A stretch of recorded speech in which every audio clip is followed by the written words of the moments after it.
Hi friends, எல்லாருக்கும் வணக்கம். எல்லோரும் எப்படி இருக்கீங்க? நான் ரொம்பவே நல்லாயிருக்கேன்.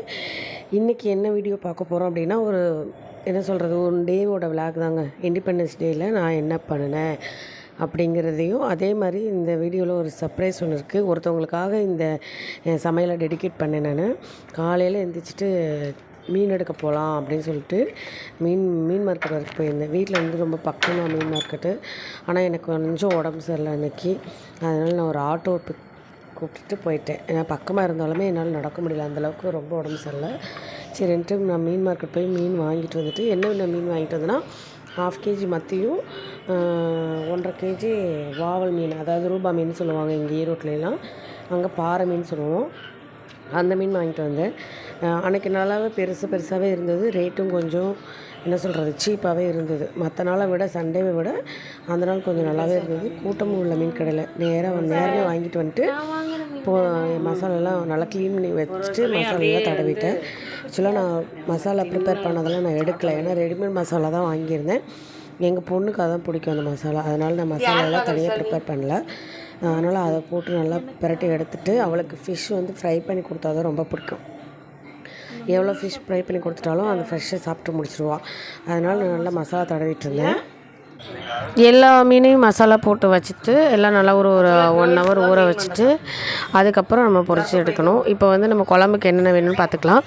மீன் குழம்புக்கு நான் இன்றைக்கி வந்து வெங்காயம் தக்காளிலாம் வதக்கி தான் அரைக்க போகிறேன்.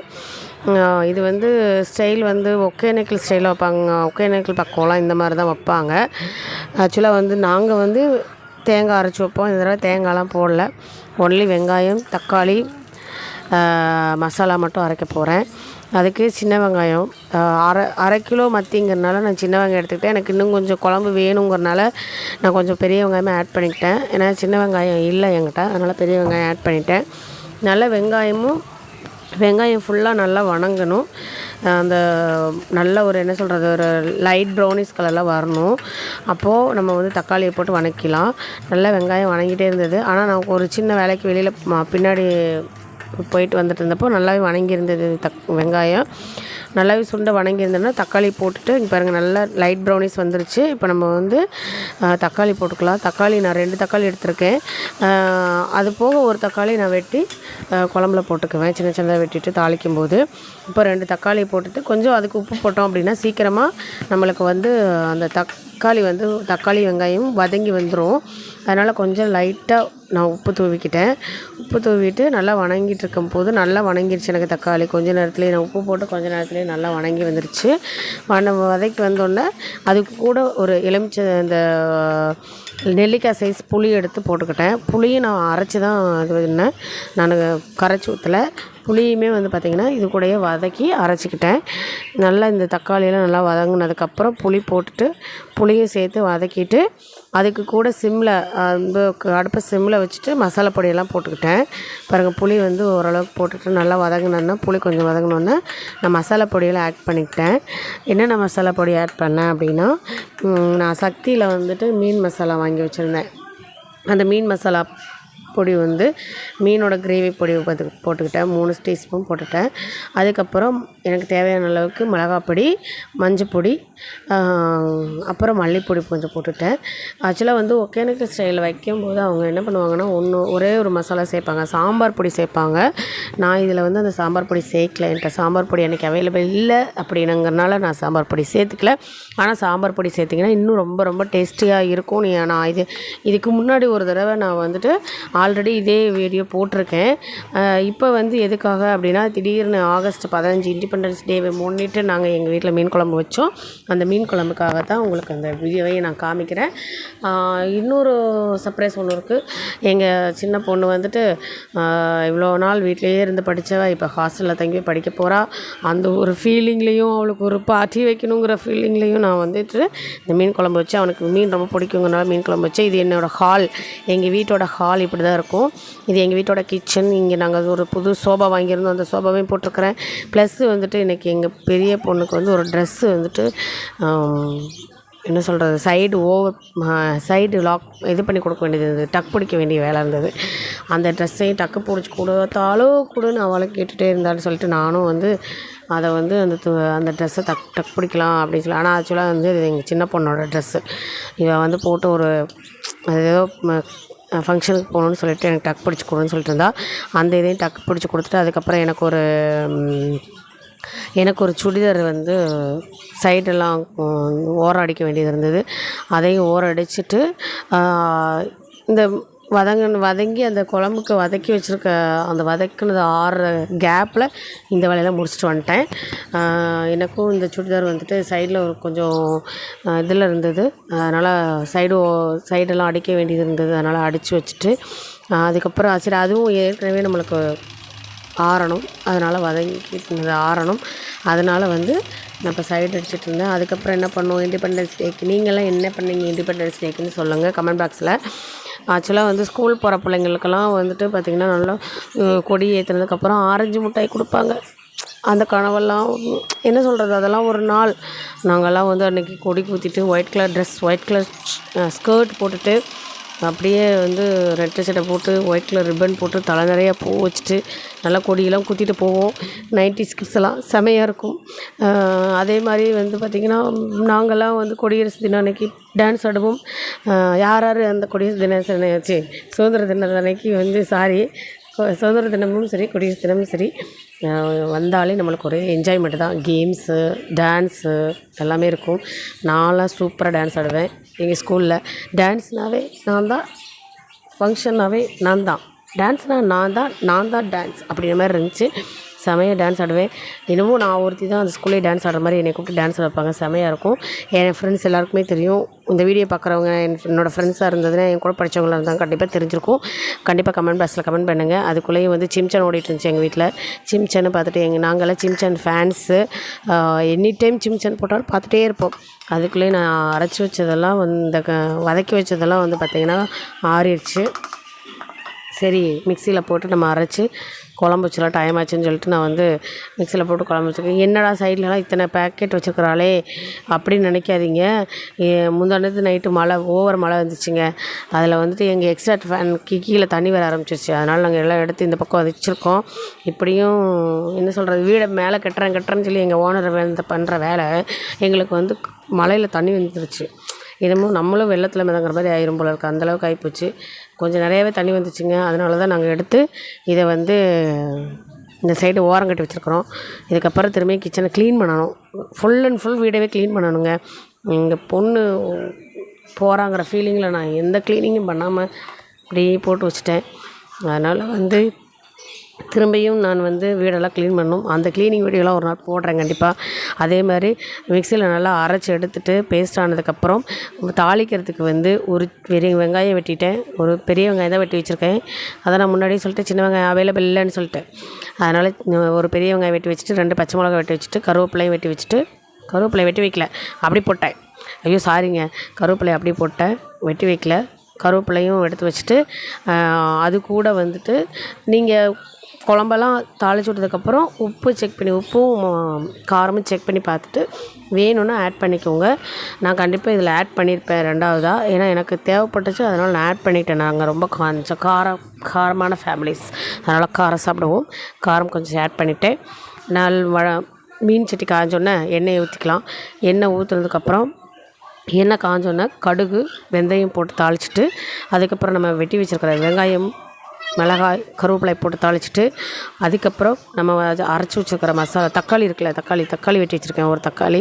அந்த தக்காளியும் நல்லா வதக்கிட்டு அது கொஞ்சம் மசிகிற அளவு கொஞ்சம் சால்ட்டு போட்டு மசிஞ்சதுக்கப்புறம் நம்ம அரைச்சி வச்சுருக்க மசாலாவை அப்படி ஊற்றி தேவையான அளவு தண்ணி ஊற்றிட்டு நல்லா மசாலா வேகிற அளவுக்கு கொதிக்க வச்சுட்டு, நம்ம எவ்வளோ குழம்பு வேணும் அந்த கன்சிஸ்டன்சி வந்தோடனே நம்ம மீனை போட்டுடலாம். மீனை போட்டு 10 நிமிஷத்தில் இறக்கணும்னா சூப்பரான மீன் குழம்பு தயார் அப்படின்ற மாதிரி செமையாக இருந்துச்சு.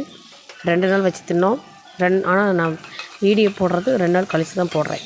ஏன்னா எனக்கு டைம் இல்லை. நான் அங்கே இங்கே சுற்றிட்டே இருந்தேன். I am so busy. அதனால் வந்துட்டு நான் போட முடியல. அப்படின்னு பில்டப்பெல்லாம் பண்ணலைங்க. எனக்கு வந்து கொஞ்சோண்டு டைம் இல்லைங்க. அதனால தான் போடலை, வேறு ஒன்றும் இல்லை. சாரி ஃபார் த டிலே இந்த வீடியோ போடுறதுக்கு. அதே மாதிரி என்னடா இவ கிறுக்கச்சி மாதிரி பேசிக்கிட்டு இருக்காளேன்னு நினைக்காதீங்க. வந்து உண்மையை தான் சொல்லிகிட்ருக்கேன். ரொம்பவே ஃபீல் பண்ணிவிட்டு இருக்கேன். இப்போ தக்காளியை போட்டுக்கலாங்க. வெங்காயம் நல்லா வணங்கிடுச்சு. இப்போ தக்காளியை போட்டுக்கலாம். தக்காளி போட்டு நல்லா வணங்கினோன்னே நம்ம வந்து அரைச்சி வச்சுருக்க மசாலாவை நம்ம வந்து போட்டுக்கலாம். இப்போ வந்து வெங்காயமும் தக்காளி நல்லா சுண்டி வணங்கணும். அந்த கொஞ்சம் எண்ணெய் வந்து பிரிஞ்சு வரணும். அப்படிங்கிற ஸ்டேஜில் நம்ம மசாலா எடுத்து போட்டுக்கலாம். அது நான் ஏன் கொஞ்சம் உப்பு போட்டுக்கிறேன் அப்படின்னா, இங்கே வர தக்காளிலாம் இப்போது ரொம்ப ஜூஸியாகவே இல்லைங்க. அதாவது என்ன சொல்கிறேன்னா, அது நாட்டு தக்காளியும் இல்லாமல் பெங்களூர் தக்காளியும் இல்லாமல் ஒரு கலப்பட தக்காளி மாதிரி வருது. நல்லாவே இல்லை தக்காளி பார்க்குறதுக்கு. அதனால தான் நான் அந்த மாதிரி பண்ணேன். உப்பு போட்டுட்டு அதுக்கப்புறம் இந்த அரைச்சி வச்சுருக்க மசாலாவை வந்து போட்டுட்டேன். இதை தான் அரைச்சி வச்சுருக்க மசாலா. இதுக்கப்புறம் தேவையான அளவு தண்ணி ஊற்றிக்கலாம். பாருங்கள் எண்ணெய் நல்லா பிரிஞ்சு வருதுங்களா? இந்த ஸ்டேஜ் தான் நம்மளுக்கு கரெக்டான ஸ்டேஜ். இப்போ வேணுங்கிற அளவுக்கு தண்ணி ஊற்றிக்கலாம். நான் ஒரு 2 டம்ளர் தண்ணி ஊற்றிட்டு அதுக்கப்புறம் குழம்ப கொதிக்க வச்சுட்டேன். ஏன்னா இப்போ நம்ம வந்து ஆல்ரெடி நம்ம வதக்கியிருந்தாலும் குழம்பு கொதித்து அந்த கன்சிஸ்டன்சி வரணும் இல்லைங்களா? அதனால் அதுக்கு வந்து நான் குழம்பு கொதிக்க வச்சுக்கிட்டேன். நல்லா கொதிச்சோன்னே எனக்கு எவ்வளோ குழம்பு தேவையோ அந்தளவுக்கு வந்தோன்னே நான் மீன் போட்டுக்கிட்டேன். இப்போ நல்லா கொதிக்கட்டும். அதுக்கப்புறம் இண்டிபெண்டன்ஸ் டேக்கெல்லாம் வந்துட்டு யார் டான்ஸ் ப்ராக்டிஸ் பண்ணீங்கங்கிறது கமெண்ட் பாக்ஸில் கமெண்ட் பண்ணுங்கள். நிறைய ஸ்கூல்லலாம் இப்போவும் டான்ஸ் ப்ரோக்ராம்லாம் வைக்கிறாங்க. பார்த்துட்ருக்கேன். இங்கே என் கூட ஒர்க் பண்ணுறவங்களோட பொண்ணுங்கள்லாம் நிறைய பேர் டான்ஸ் ஆட போயிருந்தாங்களாட்டுக்கு. எனக்கெல்லாம் வாட்ஸ்அப்பில் சென்ட் பண்ணியிருந்தாங்க. அப்புறம் வந்துட்டு இண்டிபெண்டன்ஸ்னாவே நமக்கு வந்து இண்டிபெண்டன்ஸ் குடியரசு தினம்னாலே ஆரஞ்சு மிட்டாய் தான் ஞாபகத்துக்கு வரும். பாருங்கள் நல்லா கொதித்து குழம்பு எனக்கு அந்தளவுக்கு வேணும். இவ்வளோ குழம்பு வேணும். ஏன்னா மத்தியானத்துக்கு நைட்டுக்கு அப்படிங்கிற மாதிரி தான் வேணும். மீன் குழம்பு வச்சு சாப்பிடாங்க ரொம்ப டேஸ்ட்டாக இருக்கும். அதுவும் மீன் குழம்பு வச்சோடனே சாப்பிடக்கூடாது. அடுத்த நாள் சாப்பிட்டு பாருங்கள், செம்ம டேஸ்ட்டாக இருக்கும். இது கூட வாங்கி வச்சுருந்த 1/2 கிலோ மத்தி மீன் ப்ளஸ்ஸு நான் அந்த வாவல் மீன் எடுத்துருந்தேன் இல்லைங்களா, அதோட தலை இருந்துச்சு. அதனால் தலையை வந்து குழம்புல போட்டேன். எனக்கு தலை ரொம்ப பிடிக்கும். அதனால் தலை வந்து குழம்புல போட்டேன். 1/2 கேஜி வந்து மத்தி மீன் எடுத்துருந்தோம். அதனால் வந்து அதுக்கு குழம்பு ஒரு 10-15 மீன் வந்துச்சுன்னு நினைக்கிறேன். 1/2 கேஜி. ஏன்னா கொஞ்சம் குட்டியாக தான் இருந்தது. அந்தளவுக்கு ஒன்றும் பெருசான்னுலாம் சொல்ல முடியாது. அப்புறம் இந்த தலையும் போட்டாச்சு. தலையும் போட்டு குழம்பு நல்லா ஒரு 10 நிமிஷம் மீன் வேகணும்ல, அந்த 10 நிமிஷம் வரைக்கும் மீன் குழம்பு தயார். அது கூட எக்ஸ்ட்ரா இருந்த கொஞ்சம் புளி தண்ணியும் ஊற்றிட்டேன். நான் மீனில் ஆல்ரெடி புளியும் உப்பும் போட்டு ஊற வச்சுருந்தேன். ஏன்னா எல்லோருமே போடுறாங்களா இல்லையான்னு தெரில, எனக்கு இப்படி போட்டால் தான் பிடிக்கும். அதனால் நான் அப்படி போட்டிருந்தேன். அதுக்கப்புறம் கரண்டி வச்சு நம்ம கிண்டக்கூடாது. அதனால் கொஞ்சோண்டு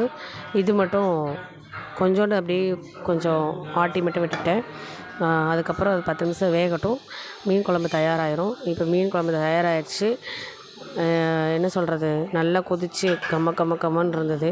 அதுக்கப்புறம் மீன் ஃப்ரை பண்ணிடலான்னு சொல்லிட்டு அதுக்குள்ளே ஒரு கொத்தமல்லி தழையை தூவிட்டு ஒரு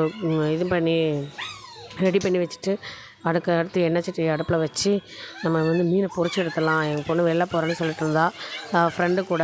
ஏன்னா அவள் காலேஜ் போகிறதுனால இன்னொரு ஃப்ரெண்டு ஒருத்தி வாடி போகலாம் வெளியில் அப்படின்னு சொல்லிடலாமா, அதனால் வெளில போகிறோமா, எனக்கு மீன் பொரிச்சது மட்டும் கொடுங்க, நான் சாப்பிட்டு போகிறேன் அப்படின்னு சொன்னால் சரின்னு சொல்லிட்டு மீன் பொரிச்சு ஒரு 4 பீஸ் பொரிச்சு கேட்டிருந்தா.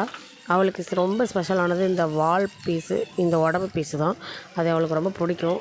வால் பீஸ் எவ்வளோ வேணாலும் சாப்பிடுவா, உடம்பு பீஸ்னாலும் எவ்வளோ வேணாலும் சாப்பிடுவா. இந்த 4 மீனுமே அவளுக்கு தான் அப்படின்ட்டு ஃபஸ்ட்டு அவளுக்கு பொரிச்சு கொடுத்துட்டேன். அவள் பொரிச்சு கொடுத்தோன்னே அவள் நல்லாவே சாப்பிட்டுட்டு ஒரு சுற்றுறதுக்கு போயிட்டு வந்துட்டா. கொஞ்சம் சும்மா மாலுக்கெல்லாம் போயிட்டு வந்தேன்னு சொல்லிட்டு இருந்தாங்க. வேறு ஒன்றும் பண்ணல. போய் மாலுக்கெல்லாம் போயிட்டு வந்து பிரியாணியெல்லாம் சாப்பிட்டு வந்தேன் அப்படின்னு சொன்னாங்க. அதனால் வந்து மீன் அவளுக்கு பொரிச்சு கொடுத்துட்ருந்தேன். நல்லாவே இருந்ததுங்க. மீன் மசாலா போட்டு பொரிச்சதுக்கும் அந்த மீன் குழம்புக்கும் நல்லாவே இருந்துச்சு. நாங்கள் நல்லாவே சாப்பிட்டோம். செமையாக இருந்துச்சு. அதே மாதிரி என்ன சொல்கிறது, இப்போ வால்பாறையிலலாம் மழை, ஒரு கொஞ்சம் மழை கொஞ்சம் வெயில் அப்படிங்கிற ஒரு கிளைமேட் தான் ஓடிட்டுருக்கு. மழைலாம் சொல்ல முடியாது. அதே மாதிரி அதிரப்பள்ளி ஃபால்ஸ்க்கும் வால்பாறை ரூட்டை ஓப்பன் பண்ணி விட்டுட்டாங்க. நீங்கள் கண்டிப்பாக போகிறதுனா போய் பார்த்துட்டு வாங்க. ஏன்னா இப்போ தண்ணி கொஞ்சம் ஃப்ளோவில் கம்மியாயிருச்சு அப்படின்னு சொல்லிட்டு இருந்தாங்க. ஏன்னா இந்த கிளைமேட் வந்து செப்டம்பர் மாதம் அக்டோபர் மாதம்லாம் கொஞ்சம் கம்மியாயிரும் அப்படிங்கிறது. ஆனால் இருந்தாலும் மழை இருந்துட்டு தான் இருக்கும். அப்போ மழை இருக்கும். ரெகுலராக அதாவது போன வாரம் அடித்த மாதிரி பயங்கர மழைலாம் ஊற்றாது. சீசன் எப்படி இருக்கும், இப்போ கால சூழ்நிலைகள்லாம் மாறிட்டு வருது இல்லைங்களா, அதே மாதிரி தான். அதே மாதிரி எல்லா பக்கம் வேறு எல்லாம் கேரளாவிலே நல்லா மழை இருக்குதுன்னு சொன்னாங்க. பார்த்து இருங்க. எங்கே இருந்தாலும் ஹில் ஸ்டேஷனில் இருக்கிறவங்க எல்லாருமே பார்த்து இருங்க. ஏன் அப்படின்னா இப்போலாம் என்னென்னவோ நடக்குது, அதெல்லாம் பார்க்கும்போது ரொம்ப கஷ்டமாக இருக்குது. என்ன சொல்கிறதுன்னு தெரில. மேல்கூடலூர்லலாம் வீடெல்லாம் என்ன சொல்கிறது, கொஞ்சம் பிளந்து வந்துட்டுருக்கு அப்படின்ற மாதிரிலாம் சொல்லிட்டு இருந்தாங்க. அதனால் கொஞ்சம் ஹில் ஸ்டேஷனில் இருக்கவங்களாம் கொஞ்சம் பார்த்து சேஃபாக இருங்க. அடுத்து நான் கண்டிப்பாக வந்துட்டு நெக்ஸ்ட்டு நான் கூடலூர் போவேன்னு நினைக்கிறேன். கூடலூர் போனேன்னா எங்கேயாவது போக முடிஞ்சதுன்னா கண்டிப்பாக அந்த வீடியோவில் எடுத்து போடுறேன். இன்றைக்கி வந்து மீன் மசாலா வந்து நம்மளுக்கு வந்து மீன் பொரிச்சிட்ருக்கோம். மீன் ரெடி ஆயிடுச்சு. அதுக்கப்புறம் வெந்தோடனே எடுத்து அவங்களுக்கு சர்வ் பண்ண வேண்டியது தான், அவ்வளோதான் வேலை, வேறு ஒன்றும் இல்லை. அடுத்து வந்து இன்னொரு விளாக் உங்களுக்கு ரெடியாக இருக்கும். இன்னும் எங்களுக்கு 1 or 2 days தான் இருக்குது என் பொண்ணு ஹாஸ்டல் போகிறதுக்கு. ஹாஸ்டல் போயிட்டானா அதுக்கப்புறம் அவளை மந்த்லி ஒன்ஸ் தான் மீட் பண்ண முடியும். அதுதான் எங்களுக்கு ஒரு பெரிய வருத்தம். அவளை மந்த்லி ஒன்ஸ் மீட் பண்ணுறது தான் ரொம்ப ரொம்ப ரொம்ப வருத்தம். அட்லீஸ்ட் ஃபோன் இருந்தால் கூட பரவாயில்ல, ஃபோன் கிடையாது. மீன் நல்லா வறுத்து எடுத்தாச்சு. மீன் மசாலாவும் பொரிச்சதும் எடுத்தாச்சு. செமையாக இருந்துச்சு. டேஸ்ட் வைஸ் செம்ம சூப்பராக இருந்துச்சுங்க. இதே மாதிரி குழம்பும் மீன் மசாலா மீன் பொரிச்சது ரெடி பண்ணி பார்த்துட்டு எனக்கு கமெண்ட் பாக்ஸில் கமெண்ட் பண்ணுங்கள். இந்த வீடியோ பிடிச்சிருந்தா லைக் பண்ணுங்கள், ஷேர் பண்ணுங்கள், சப்ஸ்கிரைப் பண்ணுங்கள். கண்டிப்பாக பெல் பட்டனை அழுத்திட்டு போயிருங்க, ஆளுங்கிற பெல் பட்டனை. தேங்க்யூ, டாட்டா, பாய் பாய்.